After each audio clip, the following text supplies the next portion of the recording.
وزیر مملکت اطلاعات فاروق حبیب نے کہا ہے کہ پاکستان کا دفاع مضبوط ہاتھوں میں ہے، کوئی ملک کی طرف میلی آنکھ سے نہیں دیکھ سکتا۔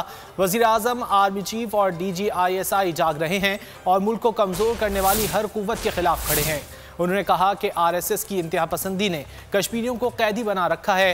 پاکستان وہ ملک ہے جس کے دروازے پر لا الہ الا اللہ کی تختی لگی ہے۔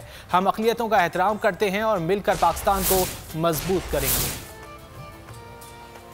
اگر کوئی ہمارے ملک کی طرف میلی نگاہ سے دیکھتا ہے تو آپ یہ ذہن میں رکھیں کہ ملک کا دفاع بھی ذمہ دار ہاتھوں کے اندر ہے۔ اس ملک کے اندر 7 لوگ بے شک سو جائیں، آرام کریں، 3 لوگ جاگ رہے ہیں آپ کے ملک کے، آپ کے وزیر اعظم، آپ کے آرمی چیف اور آپ کے DGISI۔ پاکستان وہ ملک ہے جس کے دروازے کے اوپر لا الہ الا اللہ کی تختی لگی ہوئی ہے، لہذا کوئی طاقت بھی ماں سوائے اللہ کے جس کے آگے ہم سب سر جھکاتے ہیں، اس کو انڈو نہیں کر سکتی۔ یہ قائد اعظم نے بھی کہا تھا۔ آپ آزاد ریاست میں ہیں، دوسری طرف 80 لاکھ کشمیریوں کو RSS کی انتہا پسندانہ سوچ کے ماننے والے پیروکار مودی نے پابند سلاسل بنا کے رکھا ہوا ہے۔ حریت رہنماؤں کو قید و بند کی صورتیں برداشت کرنی پڑ رہی ہیں۔